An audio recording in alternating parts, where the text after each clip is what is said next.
Yeah. I keep my average. No grave with my body now, it's all back. It's a day. It's a day. Maybe it was just like the poetry. Okay, let me kind of give us an idea of where we'll be by next week. So I gave you guys a packet and a solution key. This is packet 2A, so I split it up where 2A is just all AP topics. So we're going to just kind of highlight some concepts like limits, continuity, differentiation, related rates. And your homework is going to be pages 1 through 8. Your packet. We're going to try to. I'm going to highlight some problems along the way, and whatever we don't finish, you guys will finish following. On Monday, we're going to continue with AP topics such as EVT, NVT, roles, curve sketching, derivatives, or derivative graphs. So page 9 through 16. And then Tuesday, we'll look at second semester AP topics like antiderivatives, use substitution. And then I think I may be able to, I'm not going to change the homework, but I may just try to get ahead with, if we're feeling okay with it, I mean, just kind of highlight some areas from different equations and area volume. And then I have packet 2B, which I'll give you Wednesday or Thursday. And these are BC topics, such as area, such as Euler's method, logistic equations, improper intervals, partial fraction, and parametric and polar. So in the second part of packet 2, I'm going to put I think the only thing I left off is anything dealing with series. I feel like we spent more of our recent time with that. So I'm just going to put parametric, polar, and some of the earlier BC topics in that packet. And then well, once I get that to you, pages 1 through 8 will be due Friday, and then the rest of the packet, of the second packet, page 9 to 23, that'll be due Tuesday after we get back from break. Okay. So by the end of this week, I'm hoping that we can kind of see kind of like a general overview of the entire year. At least kind of hit all the major topics. And after we get back from break, we're going to prepare for our next FRQ quiz. And it'll just be over polar and just a variety of BC topics from like unit 6 through 8. So again, it'll be a 2-question FRQ quiz. And then after that, leading up to the last week of April, we're just going to prepare for multiple choice tests. So they'll be split into two days. The first day will be just AP topics, and the second day will be BC topics. It'll be about like 20 multiple choice questions in total, like 10 on one day and like 10 on the other. Yeah. Yes. It'll be yeah, I don't have that printed out, but let me see if I can just give you okay,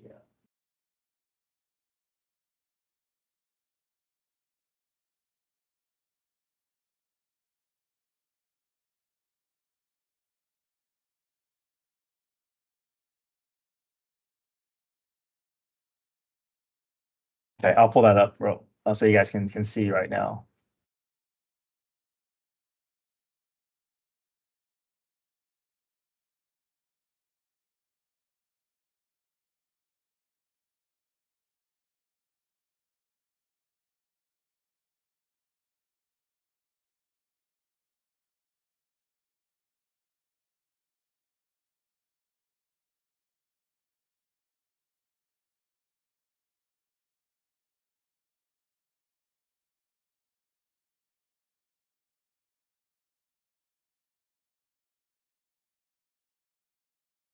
I'll include this in your calendar after spring break.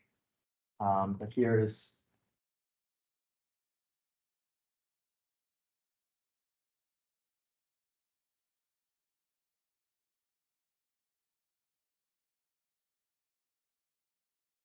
Okay, so we took the first FRQ test that I'm hoping I can grade that sometime by next week.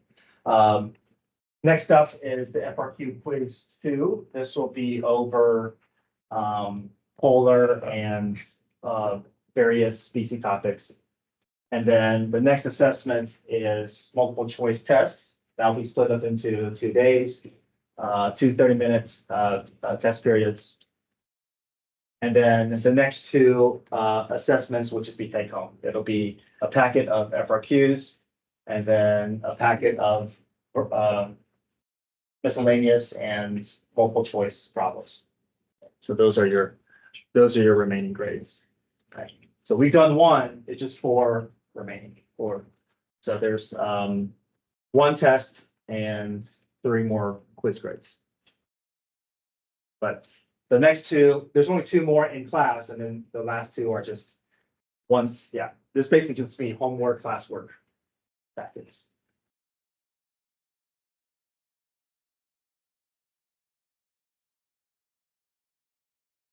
And these are just completion grades, right? If you just show me everything completed, then you'll get a full 100-point quiz that's there.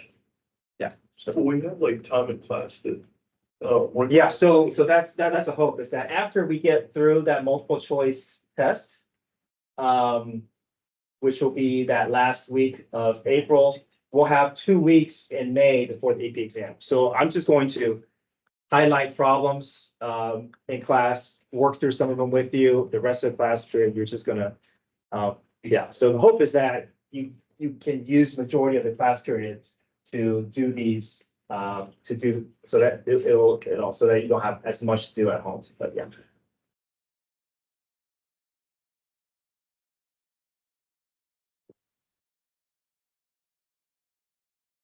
Any questions? Yeah, I'll include this in your calendar once I give you that next set of packet in after spring break. Yeah. so the packet we just did, that was 50 points. That's 25 points. This packet 2A and 2B is the other 25 points, which I won't be able to get all those points into the grade book until next Tuesday after you turn in the second packet. But if I can get the quiz, if I can get the FRQ test graded for you next week and I hand it back to you, it'll be out of 50 points. And then once I get the other 50 points accounted for, then I can add those 2 together and put that in the grade book.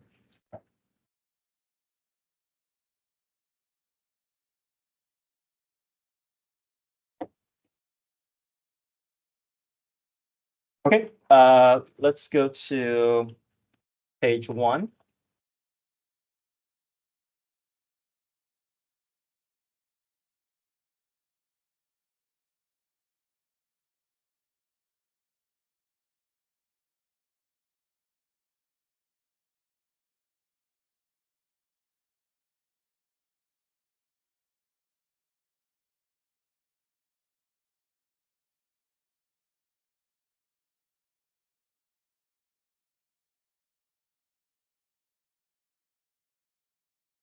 Okay, so starting at the very, very beginning here, limits.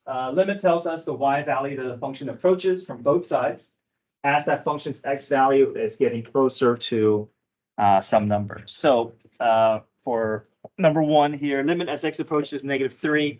If we want to see what the true limit is, we know that it has to be a consistent behavior from both sides of -3. So what I like to do is visually show students that we're going to pick points on either side of our target, and then we're going to draw arrows along the path of the graph and ask ourselves, are the arrows headed towards the same y value? In this case, they're both headed towards what? Yeah, towards y value 2. Right? So even though the point doesn't exist, the limit does exist because there's a consistent movement towards, right? We're more concerned about the approach than the actual destination.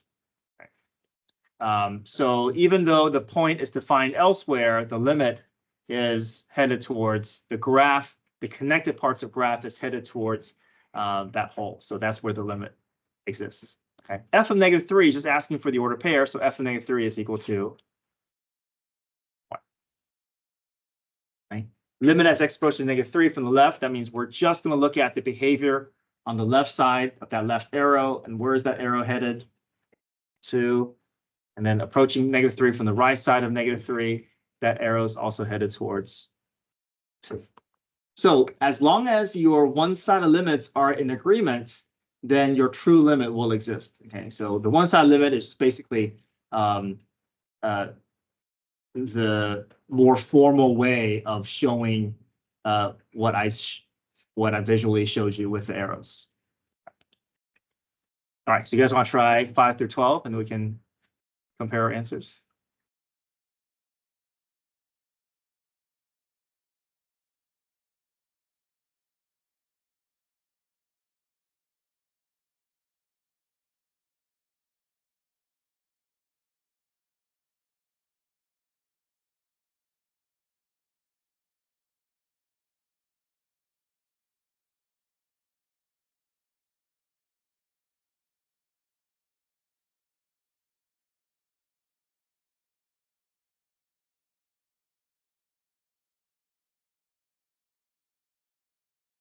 Wait, so if I get indeterminate form 0/0, then rather than doing like factoring conjugate method, I can just L'Hopital's like rule. L'Hopital. Yeah, yeah, and I think most students prefer L'Hopital's rule. So I would just say always do L'Hopital's rule, unless The derivatives.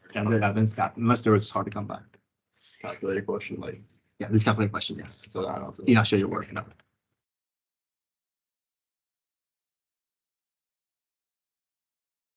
So like recent years, like FRQs with the working with big numbers, like they're not really there anymore, or Yeah, you're not going to see problems where it's going to be a lot of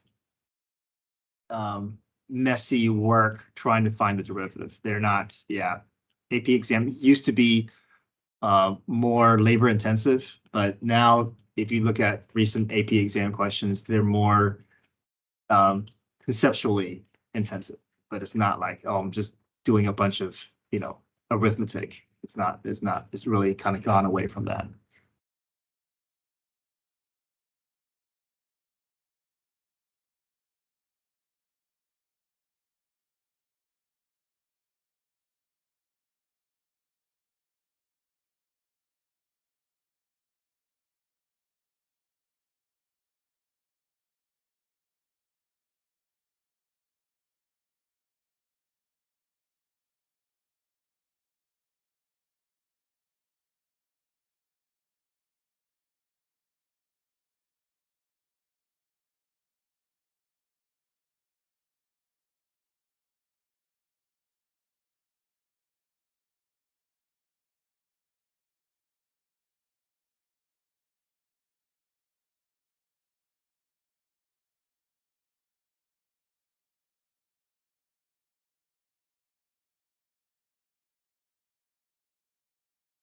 Okay, let's check our answers, 5 through 12. Number 7, the best we can do is make an estimation. We can't tell by looking at the graph, is it 0.8 or 0.9. So any estimation that is within the ballpark value is good enough. Limit does not exist if I pick points on both sides of my target, and if the arrows are not headed towards the same y value, then limit does not exist. And what I want to point out about 9 through 12 is that if your point and your one-side limit and your full limit, if they're all in agreement, what does that mean? That means the function is what? It's continuous, yeah. So if everything is in agreement, that means there's continuous. That means there are no holes, there are no jump discontinuity, there are no asymptotes. Okay. So this is going to lead us towards the conditions that we're going to talk about for continuity conditions, right? Is that the point has to exist, the limit has to exist, the one-side limits have to agree with the limit, and then the limit has to be the same as the order pair. If all four of these are in agreement, we can guarantee that our function is continuous at that point.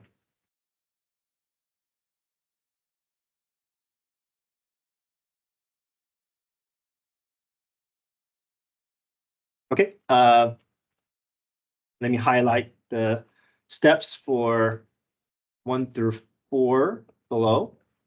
So this is now evaluating limits algebraically. The first thing we do is if we're approaching a real number, we should always just gather information, right? Go ahead and plug in that x value and see what's going on. Because we can't tell, without first doing some evaluation, right? We want to know, is there a real number there? Is it continuous? Is there a hole? Is there an asymptote? And we can do that simply by plugging in that x value. So if we get a real number, then that's it. That's our limit. There's nothing more to do. If we get a 0 over 0, that means there's a hole. It's called indeterminate form. That means that there is a limit. We just haven't found it yet. So we can either go through factoring methods. I think most of us would prefer doing L'Hopital's rule. So you can always do L'Hopital's rule if you get 0 over 0. And then once you do L'Hopital's rule, which is the derivative of numerator and denominator, you can reevaluate your limit, and hopefully that will get you down to a real number. If you get a real number, great, you can stop. If you still get 0 over 0, you could do L'Hopital's rule a second time. Okay, so let's try number 1. And you want to ignore the one-sided limit. Okay. Sometimes the one-sided limit notation is there to distract you. It may not even mean anything. So if the true limit exists, there's no need to worry about that one-sided limit. So if I plug 3 in, I'm going to get 0 over 0. That there's a hole. The limit does exist. We just haven't found it yet. You can factor. You can also do L'Hopital's rule here.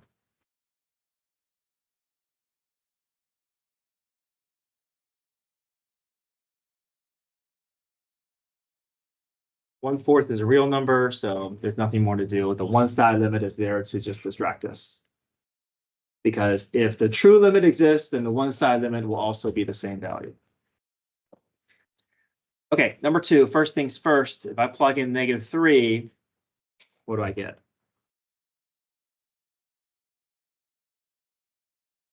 -5 over 0. Now, this is telling us something else. What's going on here? Yeah, the limit does not exist, right? Limit does not exist. There's a vertical asymptote, but then we go back and look at this more closely and we realize, oh, it's not asking for the full limit. It's only asking for a one-side limit. So if you think about what a graph could look like around a vertical asymptote, how's the graph going to behave around an asymptote? It's either going to go towards what? Yeah, negative proximity, right? So the branches may be headed in a different direction. Maybe they're both going up. Maybe they're both going down. Maybe one's going up, the other's going down. And because it's only asking for a one-sided limit, and if we're asked to evaluate this without a calculator, this is where, what can we use to decide between our options there? Okay, and we're going to use, this is where we're going to involve decimals. Okay. Sometimes I see students try to involve decimals as soon as they see one-side limit, but we don't want to do that, right? We only want to do one-side limit if we're stuck not knowing what's happening around the vertical asymptote. That's the only time I'm going to use decimals. So I'm going to choose a number that is to the left of -3, but fairly close. I'll choose x equals -3.1.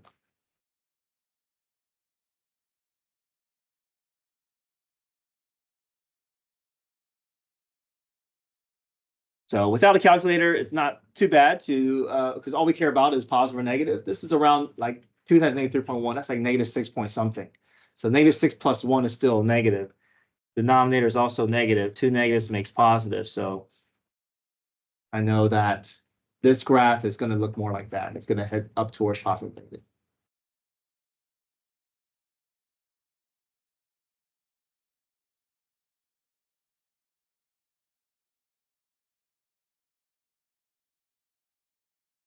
Okay, for number 3, what do you notice about number 3? What's different about 3?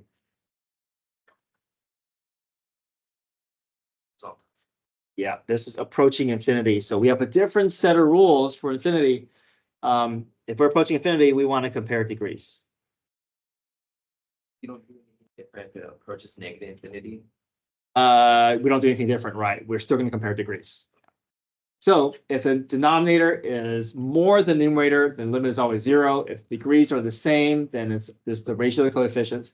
If the numerator is greater than the denominator degree, then we're going to test either 100 or negative 100 because the graph is either shooting up to positive infinity or going down to negative infinity. So number 3, what do you notice about the degrees?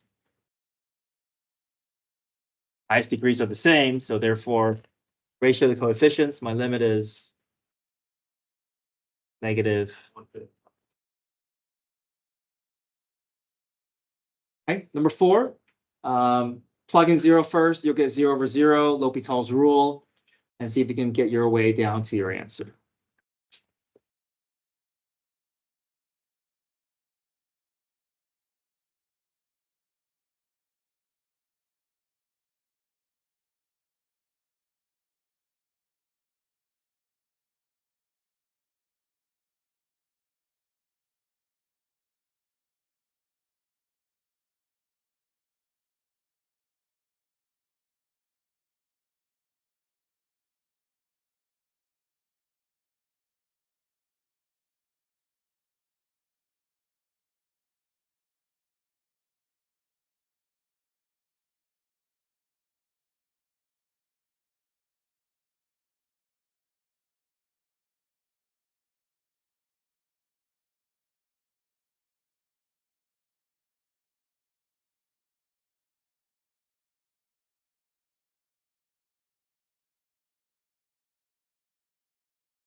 Okay, another important concept from Unit 1 is continuity. So page 2. You have to explain it in like words or just like do the math. Say For which one? number 1. Oh, for number 1, we do need to represent using the conditions. Yeah. So I'll on page 2, right? Yes. Yeah, I'll go through. I'll go through the steps. Okay, so page 2. So continuity conditions, basically, we saw from that previous page, we need a couple things needs to happen, right? If we want to show that graph is continuous, the point has to exist, the limit has to exist, and the point has to exist where the limit exists. So in other words, or another way of showing is using a graph. So let's say there's a point f of c is defined. Let's say the limit exists. So if we're approaching c from both sides, let's say the graph looked like this, the limit would exist. So it would pass the second condition because the approach from the left and from the right are both in agreement. But in this case, the third condition would fail because the limit is in a different location than the order pair. So if the third condition fails, then we know it's going to be a removable discontinuity. If the second condition fails, meaning that it's 2 different branches and they're disconnected, then it's non-removable discontinuity. And then if the point is able to live where that hole is, and so if we fill in that hole, then all 3 conditions will pass. Then my function is continuous at that point. Right. So for number 1, we're going to use the continuity condition as a framework to help us through our problem. So number 1 says our function is continuous from -5 to 5 under this radical function. And now we have g. A g is defined as a piecewise. So g is formed by a piece of f of x and a piece of the x plus 7. And we just want to know, is the graph continuous at -3? There's a potential possibility that these graphs may be disconnected. So we have to figure out, is there continuity at -3? Okay. And then the way that we're going to show, we're going to just go through our continuity conditions. So first condition, does the point exist? We want to find g of -3. So g of -3, we see that -3 is defined within f of x and not within the x plus 7. So -3 goes in for x.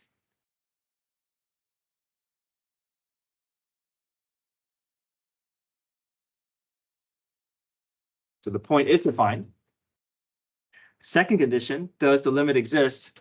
Normally, we would just like to do a one limit statement, but the problem is that we have two different functions split on either side of -3. So we're going to have to rely on one side of limits or both sets of functions and see if the one side limits are in agreement. So we'll do limit as x approaches -3 from the left side of -3 for the f of x function. And then separately, we'll do the limit as x approaches -3 from the right side of -3 under the x plus 7 function. Okay. So plug -3 in for x, I get 25 minus 9 is 16, root 16 is 4. Plug -3 in for x, 7 minus 3 is 4, so 4 equals 4. The limit does exist, so my second statement is limit as x approaches 3 under g of x is definitely equal to 4. And the third condition is simply looking back at the first two and seeing if you have an agreement. The order pair is 4, the limit is 4, so the third condition will also pass because the third condition is just asking for us to compare between the first and second.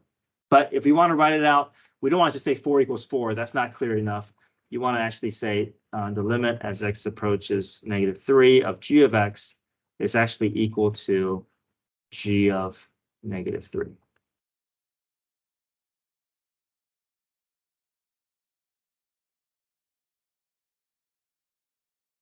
So if you just say 4 equals 4, that's not clear enough. We don't want to say that.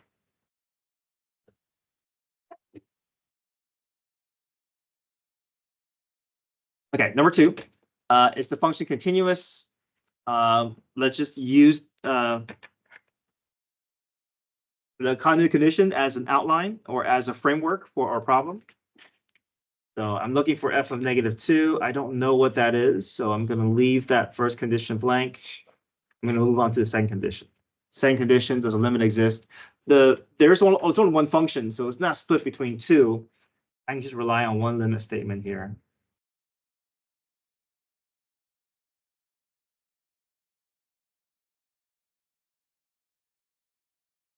Plug -2 in, I get 0 over 0. I can do L'Hopital's rule.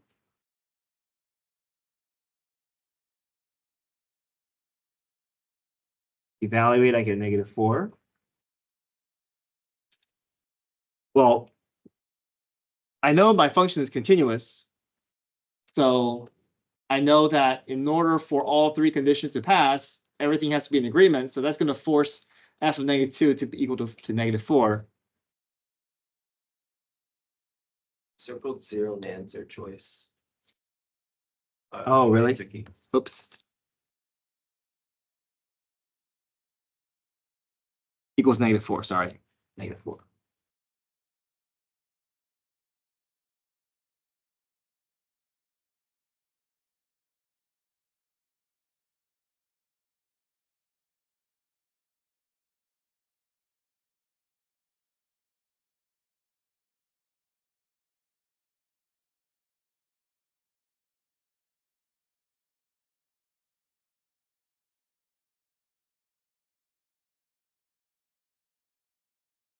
Okay, it's good to run through these theorems here.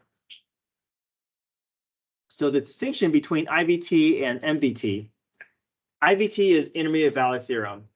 So there's no calculus required for IVT. IVT just says if I am looking at the function, or if I have information about the function enough where I can find a value below my target and the value above my target, then there's no choice but for the graph to be, and is connected.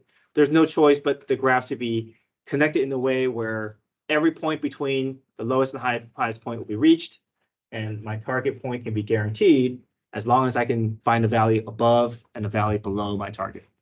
So if a function is continuous, we can guarantee a specific y value on the graph if one endpoint is below the y value and the other is above the y value. For mean value theorem is where your the data you're looking for is not at the function level that you're working on, but the function level you're working on is a derivative away from your target. So basically, if I'm trying to guarantee a slope, I can use mean value theorem to help us. But if I'm trying to guarantee a value on the graph, I can use IVT. So it says, let f be a continuous function on the closed interval from -3 to 6. If f of -3 equals -1 and f of 6 equals 3, then the intermediate value guarantees that. I think it helps sometimes to sketch the graph out to kind of see what could be happening here. So I know at -3, my y value is -1. I know that at 6, my graph is at 3.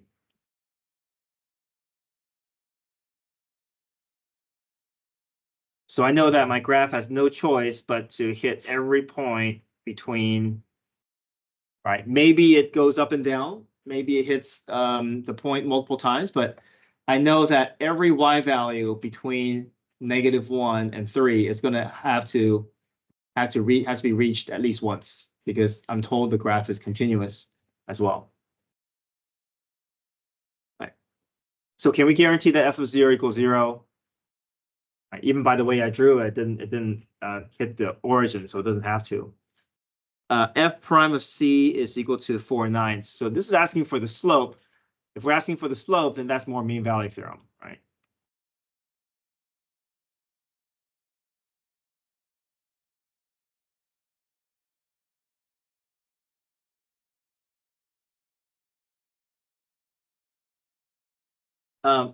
F of x is guaranteed to be just between -1 and 3 for all x values between -3 and 6.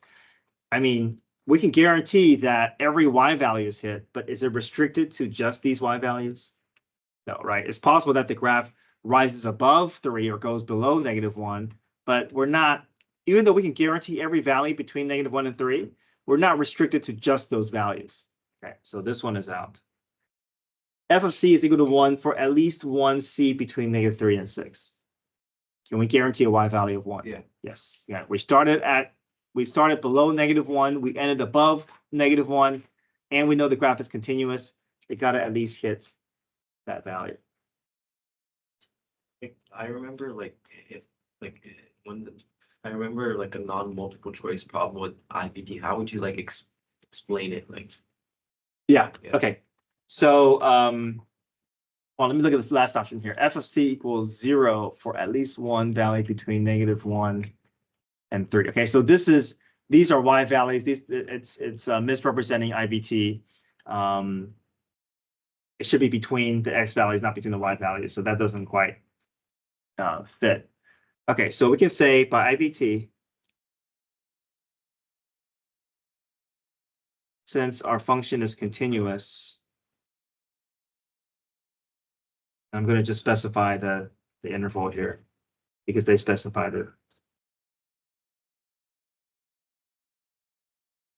And f of -3 is equal to -1. -1 is below 1, and 1 is below 3, and 3 is coming from f of 6.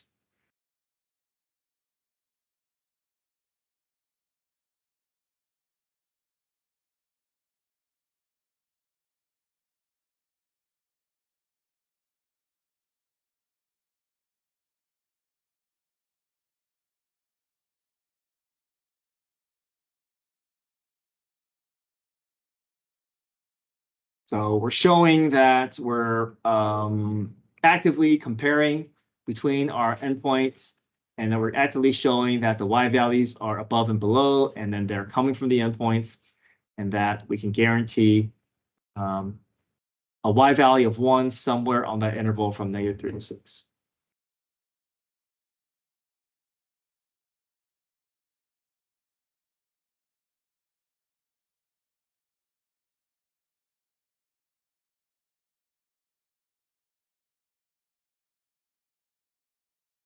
Okay. All right, let's spend the next 10 minutes, see how much we can make progress with this, and then I think it's the limits that we need more practice with, right? Once you get into page 5 through 8, it should feel pretty familiar with product, chain, and quotient, and implicit. I think that you just need more reps. That's the two values, but I get contingency points for the second and third. Yeah, that's fine. You can have a starting point and just show me your work there, yeah.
Yeah, should be taking a photo, that's about that, yeah.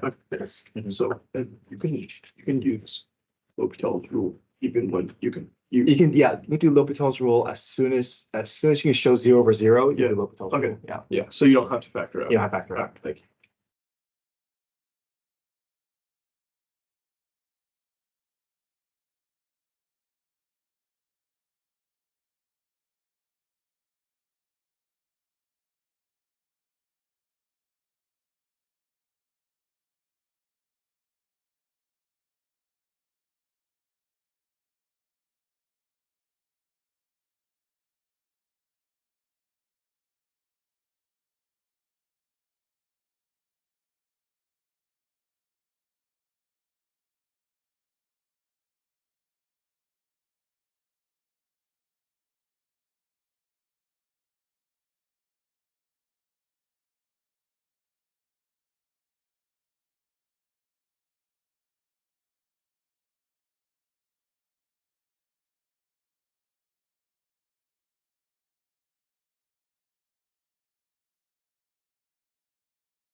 Okay, so over the weekend, finished up pages 1 through 8.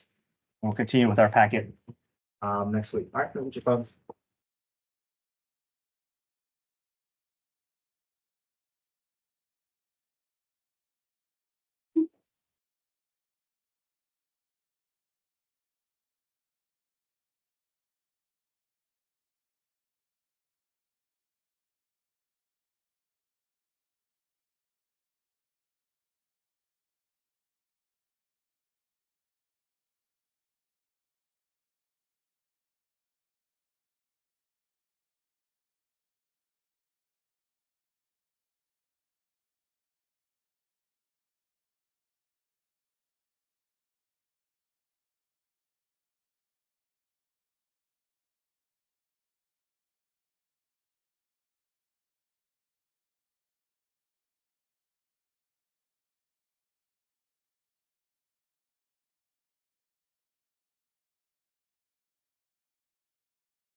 What? What? Becoming anything. I will be.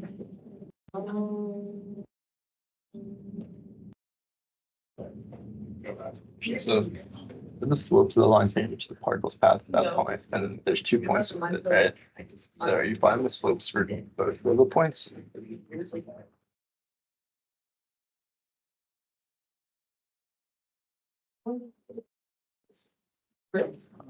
Yes. So, yeah, so I think an hour, yes, away. Yeah, so it's the slopes of the line tangent. So two slopes. But isn't there 2 points where that happens at? Because Well, it passes that, it passes, there's a point with X coordinate. There is one point where the particle passes. So if it passes twice, it may have 2 different slopes. okay, got it. Let's go, Dylan, you got this. Oh, here's mine.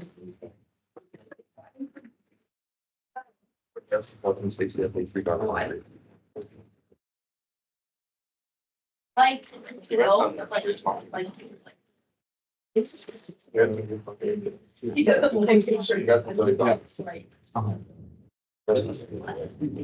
Okay, great, thank you. And he told his friend that. He goes to Iowa. So not plan on having. Well, then don't take me. I really. Like, if I just.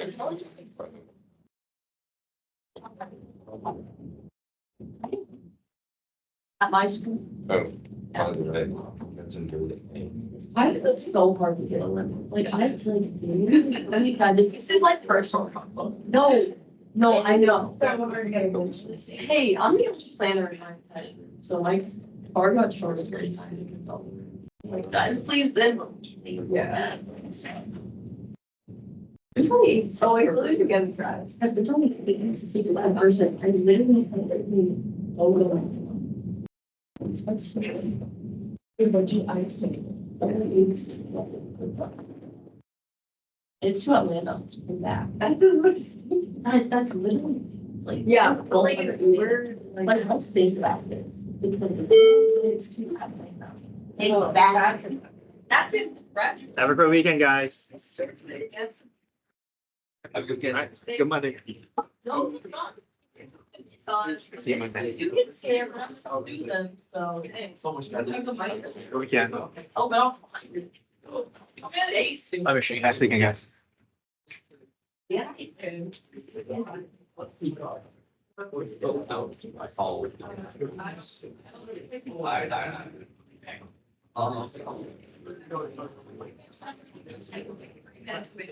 No, where's it? I like my house.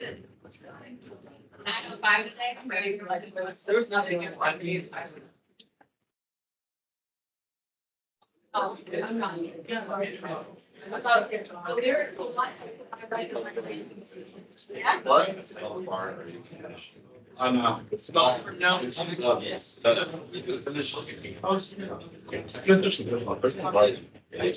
Yeah, thank you. Yep. We can't turn this stuff. You can get that. Different version. Oh, it was rough. Like that part B was pretty hard for me. I gave up.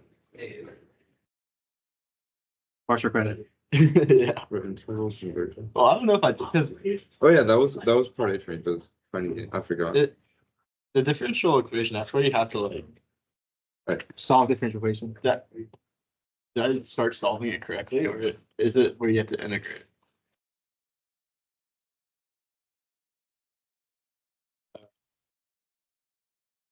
Oh, yeah, you can just find y prime, clean that up, and then see if that's equal to that by using, you can also use your series, your geometric series and just line them up and see if the both polynomials are the same. All right, see it.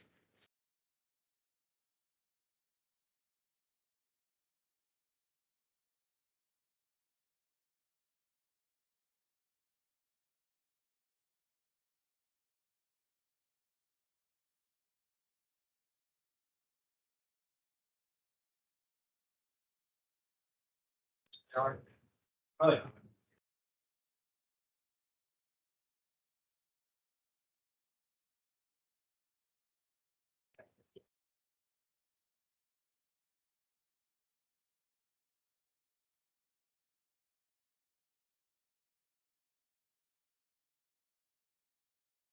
Yeah. Yeah, no.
Hey, Kentucky screwed you over, Matt.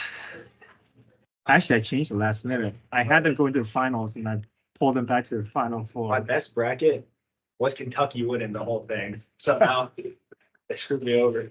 Yeah. Only got a couple questions from them. Okay.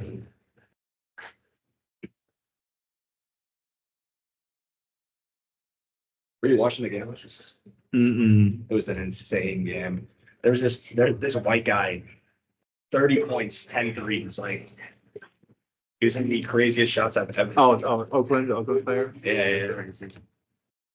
Also had Samford going like pretty far as an underdog, but they just lost to Yeah. was it Gonzaga? I don't know. I feel like with basketball, it's like if one player gets hot, it's like you can't do anything about it. Yeah, I Like, know. you can't. No, the shots that guy was hitting were just active. No, they like gave him the ball and he was just like fading away from like. It made me so mad. Good morning, board. Even visitors, faculty, and staff. Please stand for the pledge of allegiance. I pledge allegiance to the flag of the United States of America and to the republic for which it stands, one nation, under God, indivisible, with liberty and justice for all. Please pause for a moment of quiet reflection. Thank you. NHS is hosting a mini golf fundraiser to benefit Habitat for Humanity on Tuesday, March 29th. Go up to Aurora and collect anytime from 4 to 7 p.m.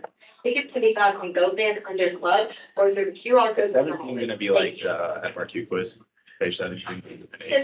In the social media world, the boys are. A little bit. I think the better one is 20 to 23. On the playing field, stages, tap, prosper. What voice are you willing to listen to? The people who don't know your passion or yourself. The more positive self-dialogue you have, it's easier to look at challenges in the face and tell them they will not defeat you and they'll fuel you. As we bring this week of positivity to an end, focus on how you can remember these lessons in your daily education. Have a great weekend. Page 20. 7 and 8 and 20 to 23. Those are good ones. I'll give you another morning review worksheet on Monday. You can practice through. I feel like the main thing, I don't know why, I can't do review EVT and then I have questions about 17 to 18.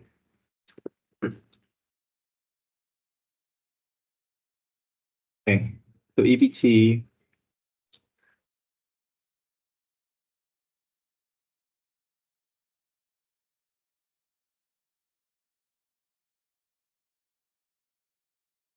There it is. Okay. So page 22. 22. 22. Wait, do you want to go over the EBT on page 7 and 8 I or? just want like, could you do like an example of it? Because I just can't seem to get it down. Like I'm always getting it wrong on like that FRQ, like practice problems. Yeah. Okay, so let's run through page 8 then. Page 8.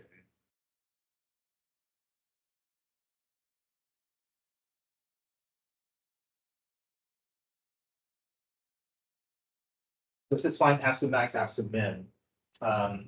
All your maximum values are going to come from your timeline.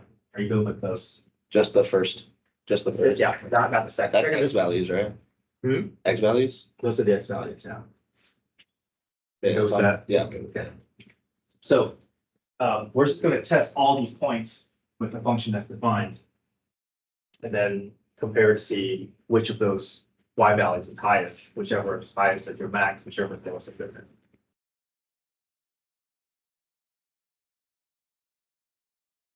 So we'll do H of 0.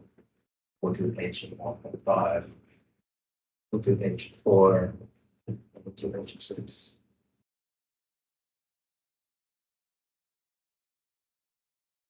So the number overall is 6 to 0.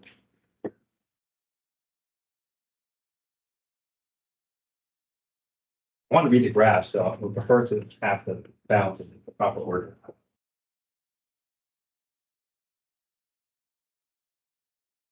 If I look at my graph here from 0 to 6, the area is going to be these three triangles added together. Yeah.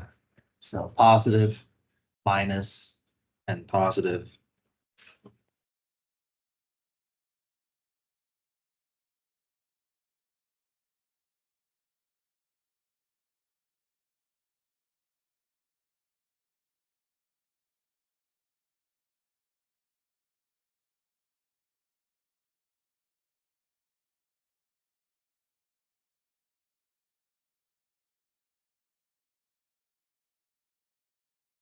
So we won't do the max and mins, What do you mean max and mins? like the points for like max and mins. On the F prime graph. Yeah, So remember, we're not trying to find the maximums of this graph. We're trying to find the maximums of some graph that is related to this one, but this is only the derivative graph.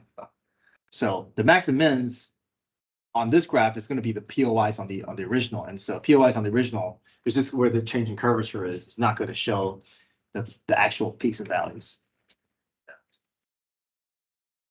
And then, can you also look at 18, the EBT problem for that one? yeah, so 18 is, remember how we went through page 19 where it's not given to you like this, but it just tells you an order pair. Yeah. So we got to go through this finals equals initial plus displacement to get to each of our points. I feel like reviewing that today actually helped a lot because that was like something I also was struggling on. So here it says find the maximum value on the closed interval. So I know I got to test -3, 1, and 8. I can skip over 6 because 6 is a relative minimum. Okay, so I'm going to test -3 here. If I want to find f of -3, I need an anchor point to begin with, and my anchor point is f of 1. Because I think they told us at the beginning of the problem that f of 1 equals -2. So That's our anchor point.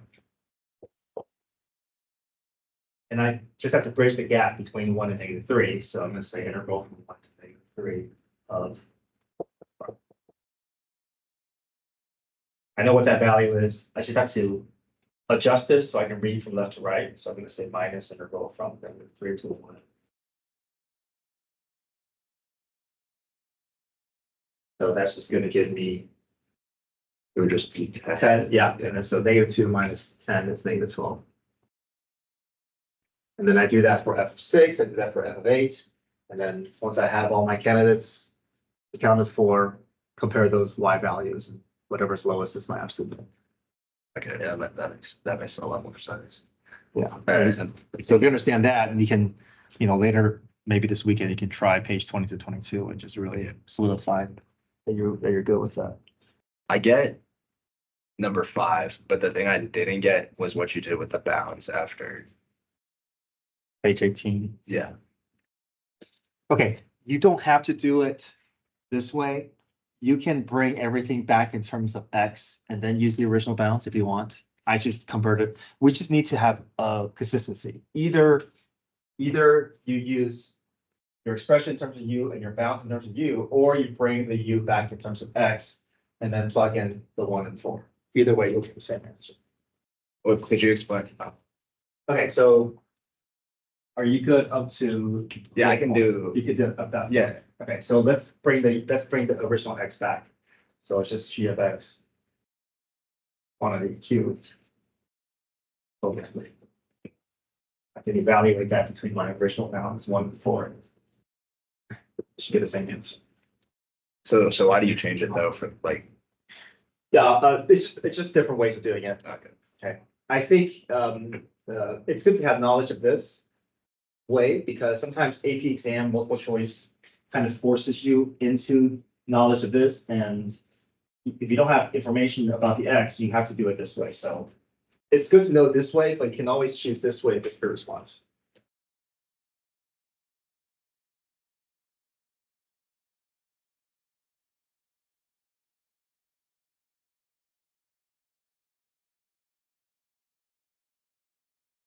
So G of 4 is 1. Yeah, G of 4 is 1. And then G of 4.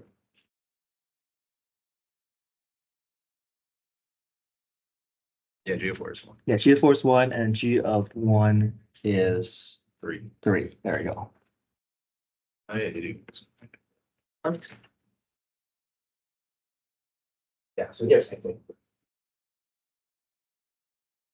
The only thing we can't do is we can't use the U cubed over 3 and then use the 1/4. Then that's a mismatch. That's the issue. Check my homework. Sure. That's that through. 20, yeah, 20. Yeah, that's good. Thank you. All right, I'm gonna just try this problem. That's gonna like. Sure.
Oh, I don't know.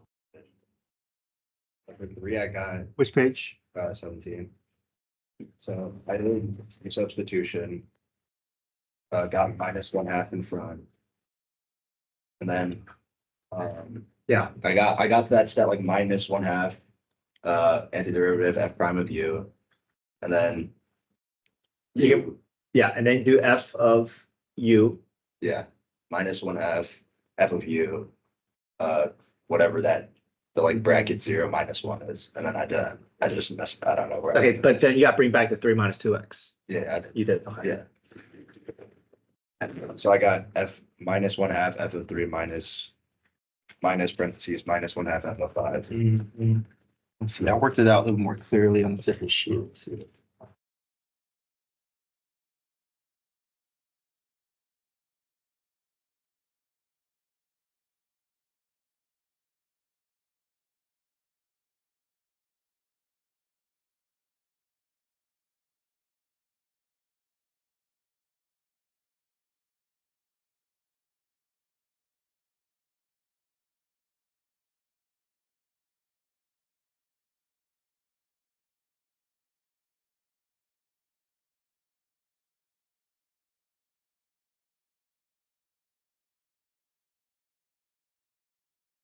So here are my steps here.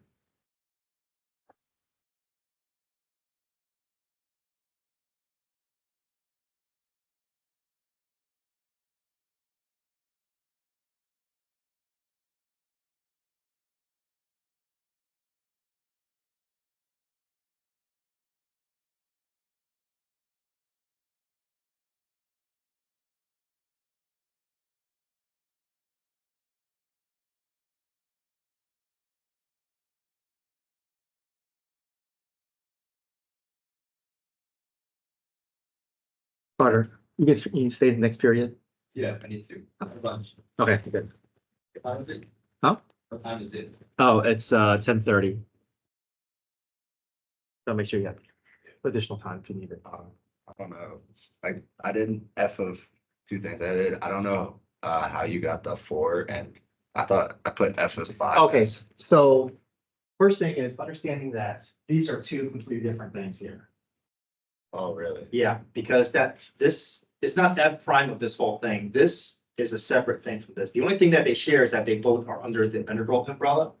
But this minus sign basically separates this as two separate problems. So this is its own U substitution, first theorem problem. This 4 is a standalone. That 4 is just gonna be a separate power over problem. So we treat them separately. We'll find the answer for one, we'll find the answer for the second, and we'll merge them together at the end. Okay, yeah, that makes a lot more sense. And then I put F of 5 as 3. 3. F of 5 is -2. So the triangle one. F of 5.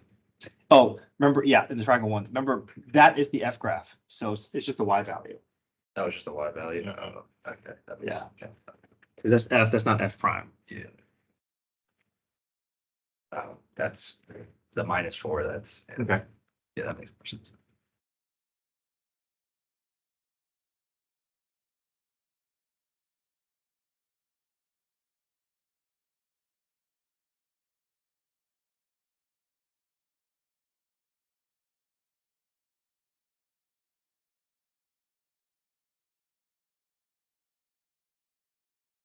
On the AP exam, there could be problems like the earlier ones though, right? Even though you're gonna give us like a graph problem, it could be stuff like the gallon, the Oh, yeah, yeah. I mean, we're gonna, I'm gonna put that, the rate in, rate out problem as a quiz problem after spring break. So I just wanted to just introduce it to you now, but we'll come back to it. Yeah.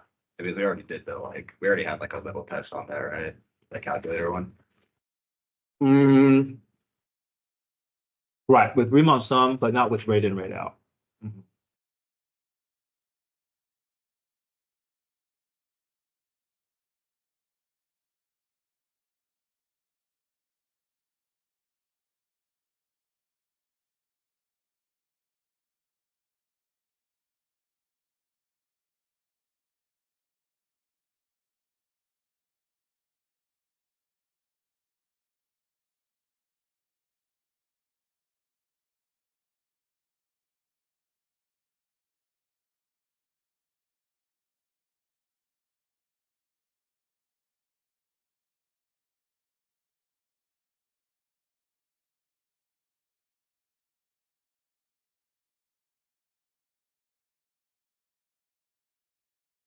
You know when are you gonna get when are we gonna get our quiz back? I'm grading it over the weekend. And I should have them entered in the grade book by like Monday afternoon. Yeah, because because I did pretty poor on that. I can't even lie. I don't Really? know. Yeah, I don't know why everyone. I was getting like mixed opinions though from everyone. Everyone said it was either like really easy or really hard. The setup, right? If you can get the setup, then the rest, the calculus is just a calculator. But if you had trouble with the setup, then yeah, I can see how that kind of snowballed into. Yeah, this semester I was doing pretty well because I feel like I was just studying like a little more before. Like last semester, I was studying like only like 2 days before, but then this semester I've been starting to like do like 4 or 5, and that actually Yeah, like helped a yeah. lot. I think I've been seeing, yeah, your grades have reflected that too, so. Yeah, I know. That's what I've been. That's what I don't know. I just try to do that. Is there any way like I can do something about that quiz, or do I just have to like match it with like?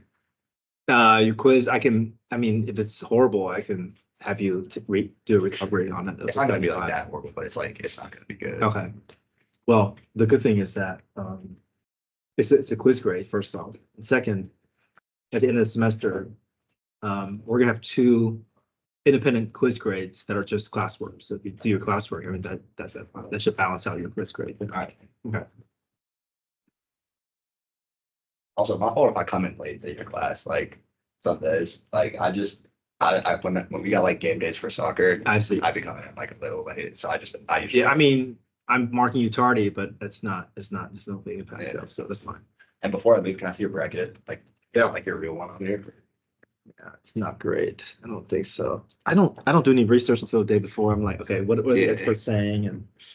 But I know I should be going with more number ones, but I feel like in the past year, there's always at least a 2 or 3 that sneaks into the final four, so. I had Tennessee going for it. Hmm. Purdue. I should have, I mean, I think everybody's thinking Connecticut, but they have a tough road, I heard. No, they do. Iowa State going for Final Four too. Mhm.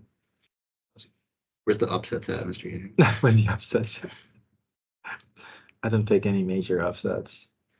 The Kentucky one, just that one made me so mad. Yeah, I was just watching. because I mean, but then again, I mean, everyone is impacted the same way, so it's. Yeah, there's like no perfect brackets left. I don't Yeah, like yeah. 30 million or something. So. But if you're playing in the pool, typically the points are all awarded to, like if you can get the final four and championship right, I mean, you should. Yeah. You should win. As long as one of your like Final Four doesn't go out early, like Yeah. you're pretty You're good. pretty good, yeah. All right. Okay, all right. See you Monday.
Hey,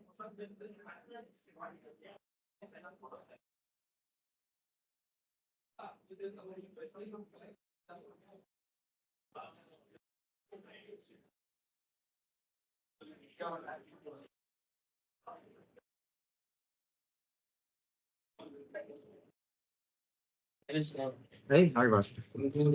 Good.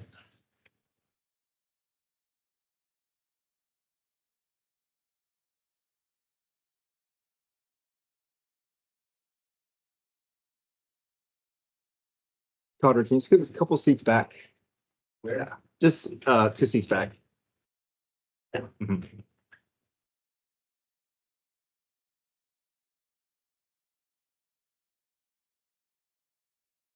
Already took one. It's okay. Probably did. It looks like that. Perfect.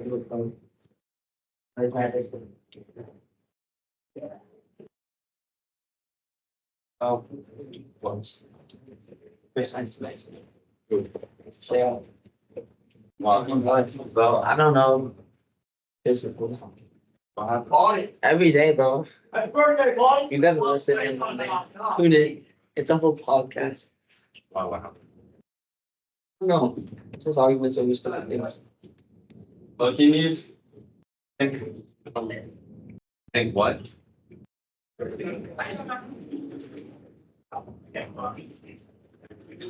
think it did.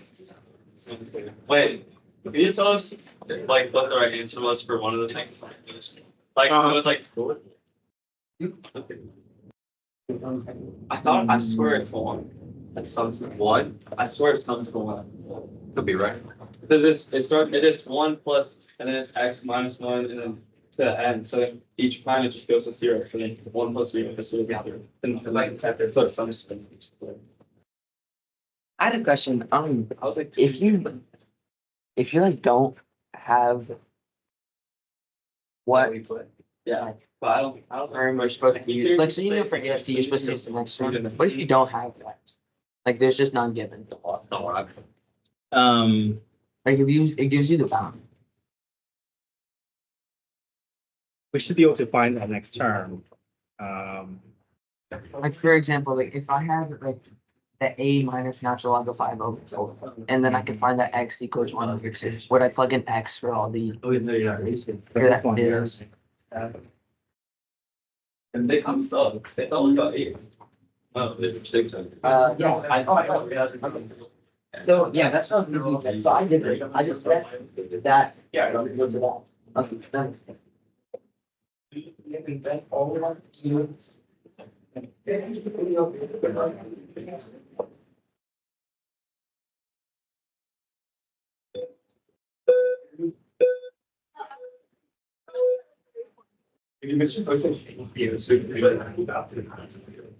help with that. It's better. He said it was 1.2. He said. Never watch movies again, It is. or never watch shows. Dude, like, screw that. No, it's just, I got like 0.96. And I think that's not. Is that not right? Never watch movies. And not kid figures and like, it should just. Agree. Because like, I agree. So you got. It's like, we were. It's all like the cinematic masterpieces. I didn't. The shows are just what. Yeah. You see what I mean? Like, that's why they're not like it's the Titanic, the Great Gatsby, all like go. I don't watch movies. And we need it. Yeah, I think always so by sleep. That's what I'm doing. There's not enough. So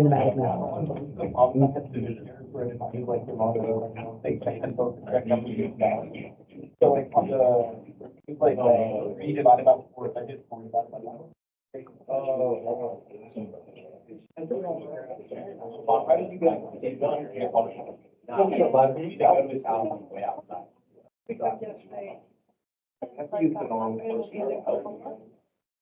it work? You just like take the scores and have This could test you took was 50 points.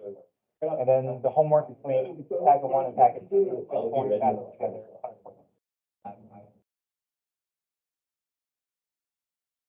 I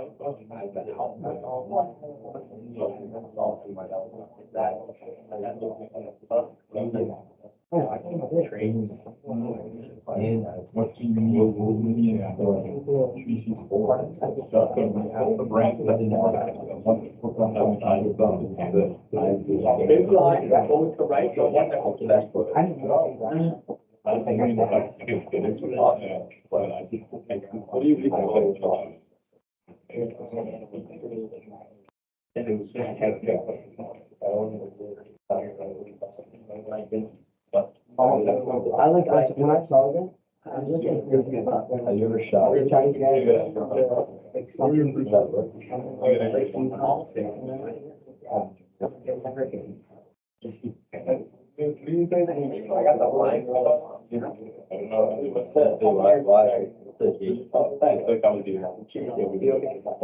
I get closer and closer now. It's like my dad, I was talking to my dad, and then my dad, no, but he was like, you're not starting that. And then I was like, he's like, you're not starting until the doctor. I'm not like that, the doctor is the one that's. Don't get it. But now I got talking to you. We'll get the doctor. Let me check, pages 21 to 25.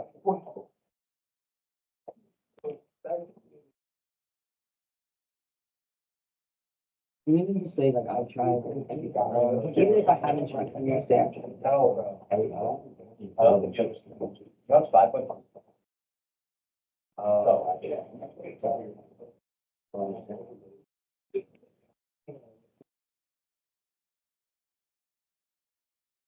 You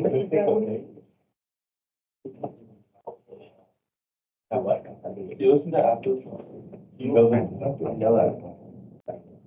Okay, so what? You revolve that, you know, in my own. Okay, that's not an answer. That's a cool idea that you never thought about.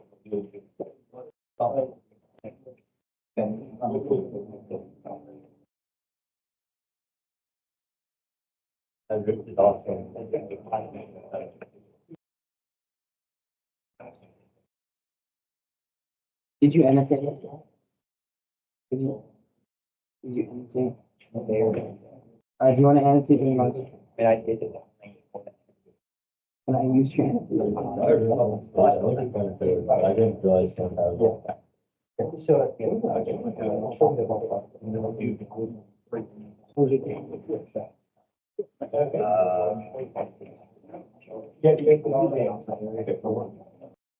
I'm gonna do something, because they're gonna do the one.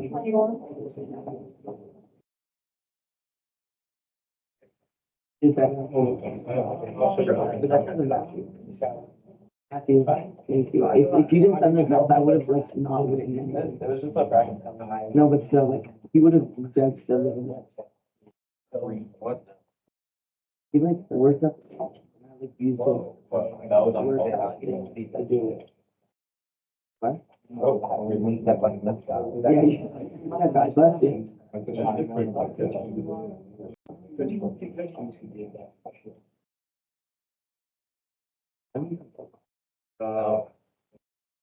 It's not open, I swear, come on.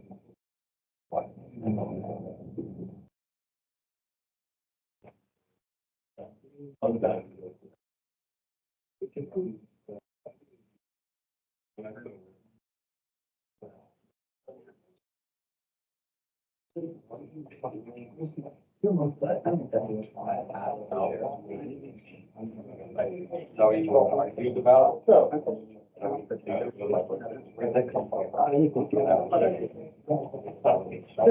someone forced. Okay, let me revisit, our calendar for next week and for the week after. So you guys picked up, packet 2A, along with the key. So, this packet that you just picked up has, just an overview of all the AB topics. Let me pull a little more,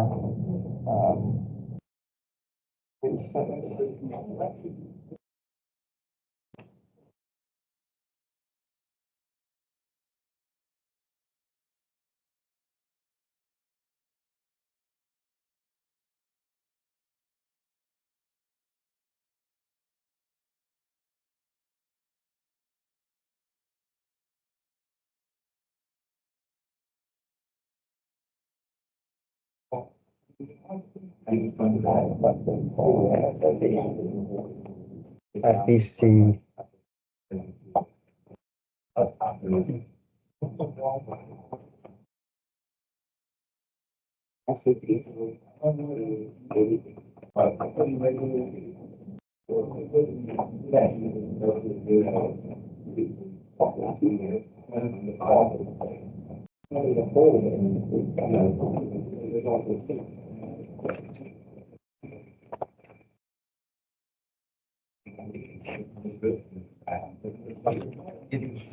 Okay, so today we're going to, work through pages 1 through 8. And whatever we don't finish will be homework. It'll be, I want to review limit continuity, and then differentiation related rate. And then Monday, so I'll check page 1 through 8 on Monday. Monday, we can review anything, any questions that you guys have from the first 8 pages. And then I want to continue moving through first bunch of topics like extreme value theorem, mean value theorem, rules, curve sketching, and derivative graphs. That will be pages 9 through 16. And then anti-differentiation, like new substitution, first theorem, second theorem, calculus, page 17 to 26. And then differential equations, area volume. So this takes us to the end of AB topics. I have a second part of packet 2 that I want to give you on Thursday. It will just have various BC topics, like what we did first beginning of the semester, like ordinance method, partial, fractioning, statistics, equations, the proper intervals. And then Friday, I want to review polar and parametric. The second part of packet 2, pages 9 through 23, that will be due this Tuesday after we get back from break. But I think by the time we get to Friday, we'll at least kind of have a really general overview of all the major topics since the beginning of the school.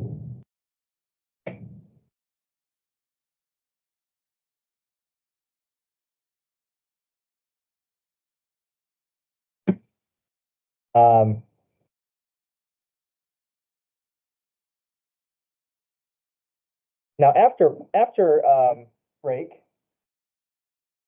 we're going to work towards a FRQ quiz that will cover 2 FRQ questions. It'll be polar FRQ, and it'll be an FRQ that has various of these BC topics on it. And then preparing for the multiple choice tests after that, which will be split up into 2 30-minute period that last week of April. So I haven't given you this calendar yet, but I will include this in the calendar I give you, in the packet I give you after spring break, but just kind of give you an idea of the grades that are remaining in this class.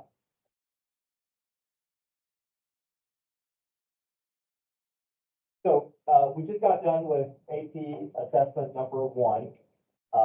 So that FRQ test was worth 50 points.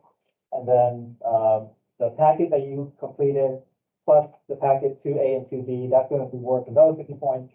That's going to add up to the 100-point test grade. We, for the most part, are done with that. Next up is the FRQ quiz, which will be over, which are 2 additional FRQ, BC FRQ.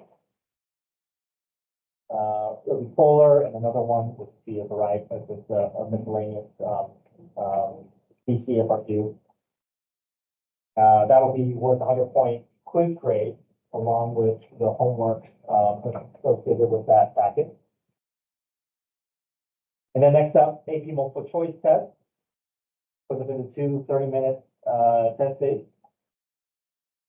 So day 1 is 25 points, day 2 is 25 points. Day 1 will be just AP topics, day 2 will be BC topics, and then the homework, AP packet 3.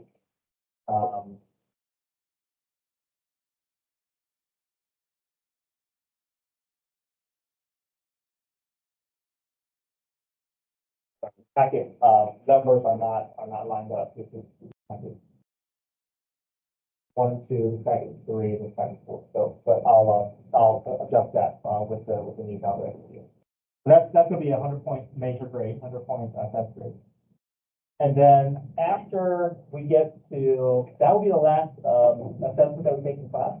This will take us to the end of April. Okay? And in May, we'll have 2 weeks in May before your AP exam. And then we're just going to spend class period, working through, the take-home, packets that I have for you. So one will just be a collection of FRQs, from the past, few years. And the second one will just be, multiple choice questions from, that AP, that College Board has released from 2012 and 2014, as well as various AP problems. And I'm just going to let you guys have class period to work on it, but also I want to use class period to kind of highlight certain problems. So maybe I'll spend the first 15, 20 minutes highlighting certain problems and use the rest of the class to make progress. But you know, once May comes around, everyone's schedule is kind of all over the place.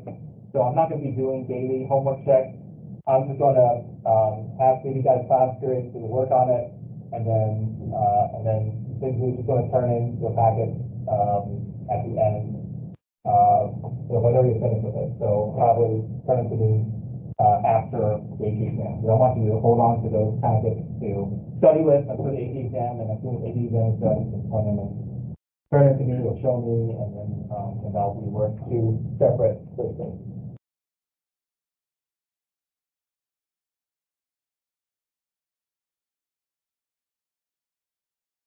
Okay, so those are the remaining grades for the semester. Any questions?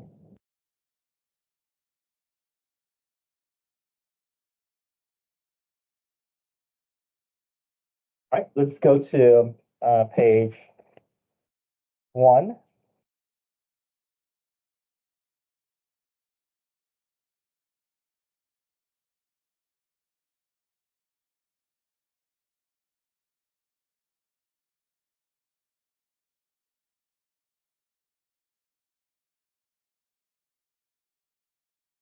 All right, all the way back to the beginning of the school year with limits and continuity. So with limits tells us the y value that a function approaches from both sides as that function's x value is getting closer and closer towards some number. So if I want to find a limit as x approaches 3, a visual way of seeing whether a limit exists, I like to do this. I like to pick points on both sides of my target. So -3 is my target. So I'm going to purposely just pick points close to -3 on both sides. And then along the path of the graph, I'm going to draw arrows. And the question is, are those 2 arrows headed towards the same destination? Both headed towards what? The y value of 2. Yeah, so the arrows are consistently pointing us to the same number. And if that's the case, then your limit does exist. So we don't care where that point is, right? That point is kind of like an island by itself. If we're talking about limits, if that, in order for limits to exist, there has to be a connection towards that destination. Even though that point may be elsewhere, the arrows is telling us where the limit is. So as long as there's a consistent approach from both sides, that's enough for a limit to exist. For number 2, f of -3 is a point. So f of -3 equals what? Equals 1, right? So there's a distinction, right, between order pair and limit. The order pair, you're just looking for that point. Limit is more like taking a step back and asking, is there an approach towards some number? Okay, limit at x approaches -3, on the left side -3, this is a one-side limit. This is the formal way of expressing what I've done with this arrow here. So this one is basically just asking, what is the approach from this arrow? This arrow is headed towards what? Okay, towards 2. And then the approach from -3 from the right side -3, that means I'm picking a point on the right side -3, I'm headed towards -3, and that arrow is headed towards the y value of 2. So another thing to point out is that if your one-side limits are in agreement, that means your full limit will exist. So this is an informal way of representing of one side limit. This is the formal way of representing it. The informal way is what I've shown you with arrows. Okay, questions? Okay, guys want to try 5 through 12? And then we'll compare our answers. You guys have a key as well. You guys can work ahead if you like, but I'm going to, after we check for 5 through 12, I'm going to review evaluating limits and then also continuity. But feel free to work ahead.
You're right.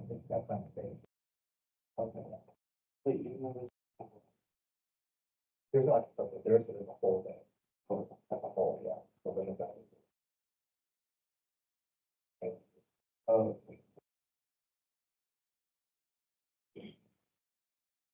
Okay. Check 5 through 12.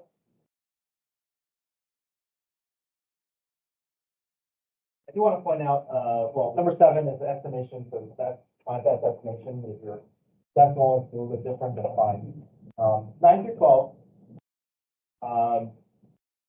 The limits, the order pair, the one-side limits, they're all in agreement.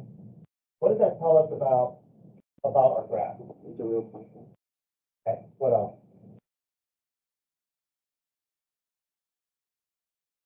Point exists, if the limit exists, if they're all in agreement, that means the graph is what? Continuous at that point.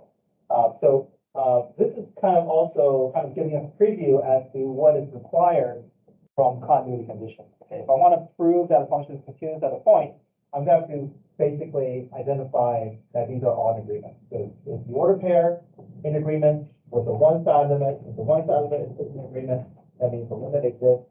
And if the limit exists and the order pair and the limit are all in agreement, that means there are no breaks, there are no holes, there are no asymptotes, that the graph is going to be connected towards that point and then defined at that same point as well. Okay.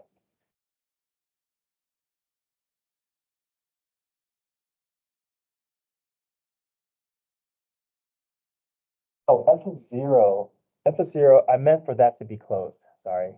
If it looks like it's open, it should be closed.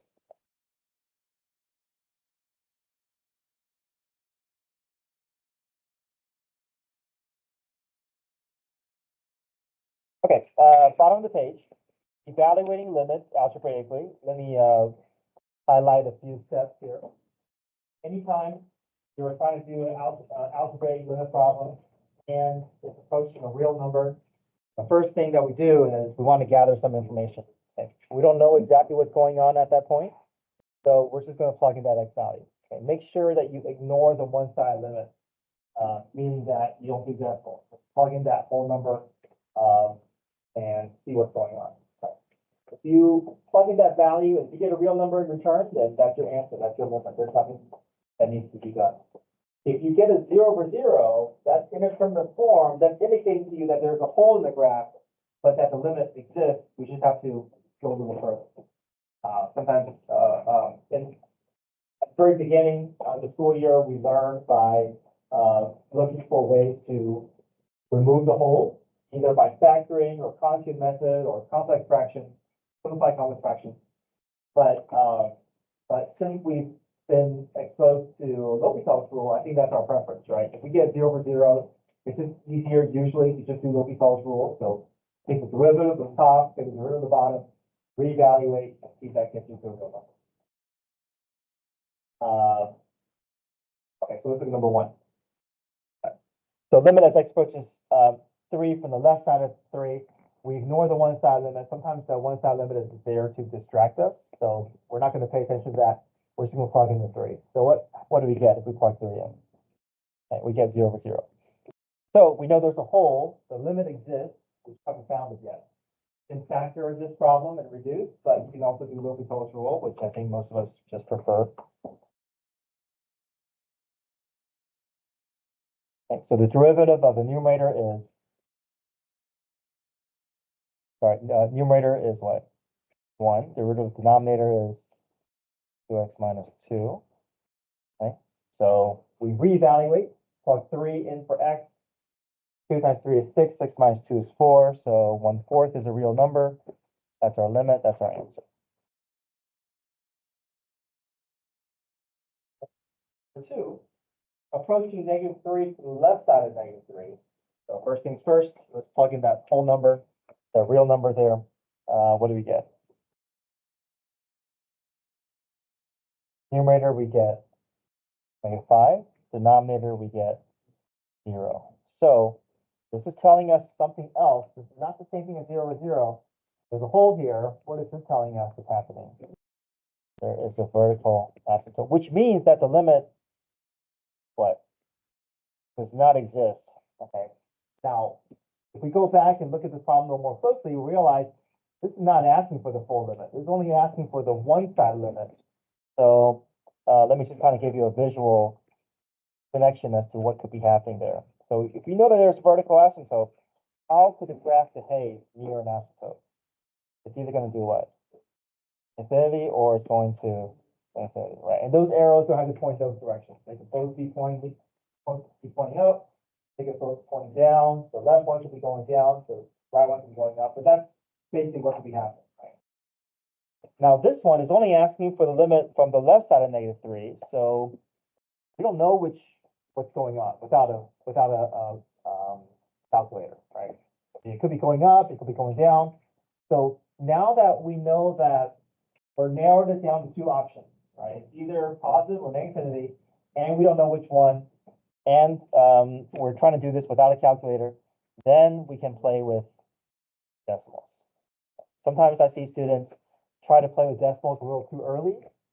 Sometimes I see students at this point, they just want to start plugging in like -3.1, but there's no need for that, right? The only time you're going to play with decimals is if you're realizing that the limit doesn't exist, but it's only asking for the one side limit, and you're approaching a vertical asymptote, and you're trying to decide between either positive and infinity. That's the only reason that we want to be using decimals.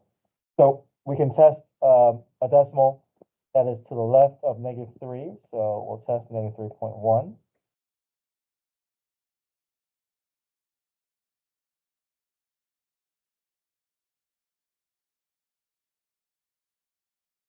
Not too difficult to do without a calculator, because we just want to know whether we get positive or negative values. So 2 times -3.1, that's basically -6. -6 plus 1, that's negative. Denominator, -3.1 plus 3 is negative. So two negatives makes positive. So the graph will look more like that. And that is our one side limit approaching positive.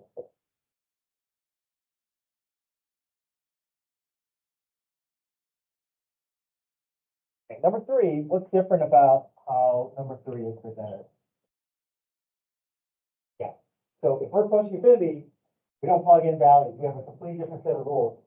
We think in terms of horizontal asymptote. Okay, so we compare degrees.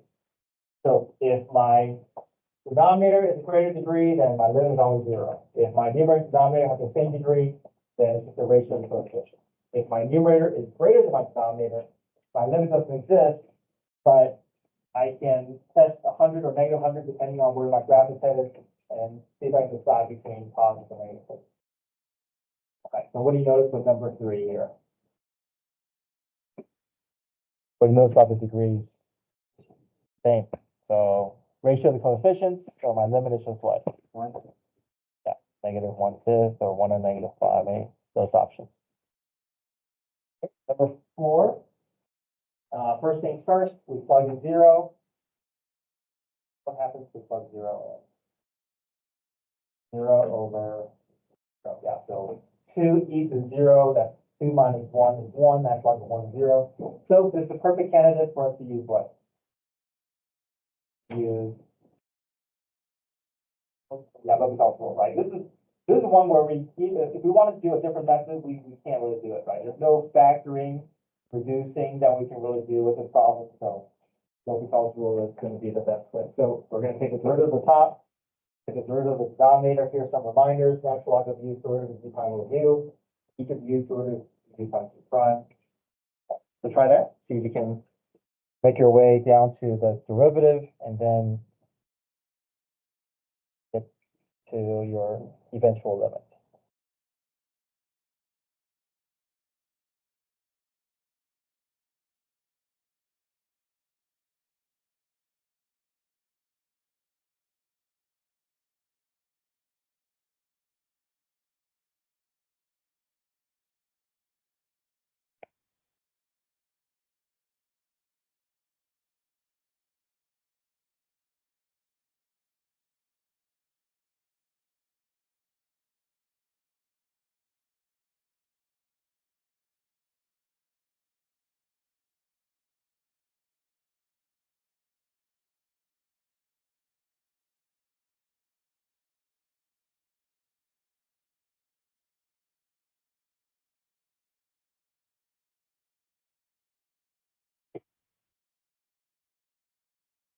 Any questions with first page?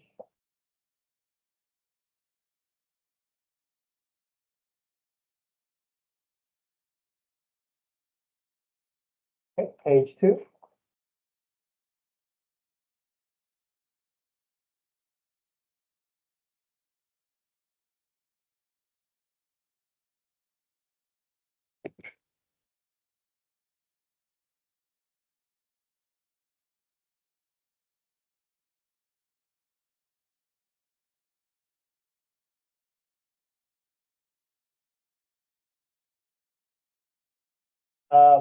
Another important concept from first unit is continuity. So we talked about it briefly on the first page, how a lot of things would have to line up well in order for us to prove that a function is continuous at a point. So here are the conditions that we need visually. We first have to prove that the point exists. Second, we will have to prove that the limit exists. So let's say the point is here, and let's say the graph looked like this, where here the limit does exist, because if I pick points on either side of my graph and then drew arrows towards C, those arrows are both pointing me to the same destination, where that hole is where the graph is approaching that hole. So this one, the point would exist, the limit would exist, and the one-side limit also exists in agreement, because the arrows will be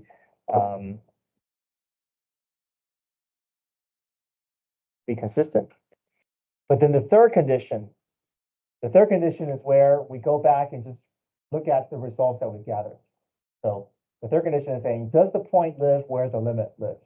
And what can we say here? Are they in agreement? They're not in agreement, right? So therefore, it would fail this condition, and we would say that the function is not continuous because this condition fails, and therefore this is called a removable discontinuity.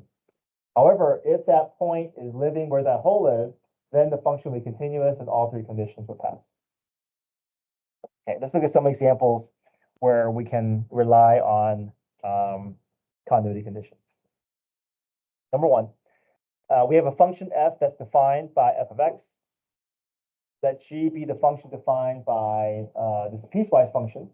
F of x is between -5 and -3, and then between -3 and 5 is defined by x plus 7.